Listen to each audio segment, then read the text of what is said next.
Meaning of dachshund.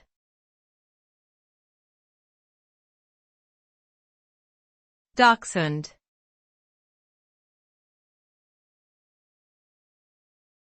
Dachshund.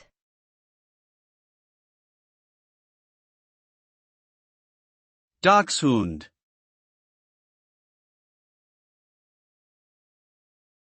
Dachshund.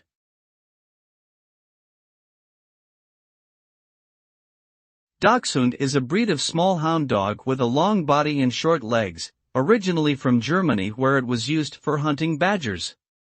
The name Dachshund literally means badger dog in German.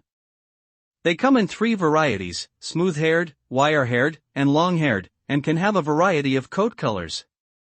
Dachshunds are popular pets due to their loving and playful personalities, although they can be stubborn and difficult to train.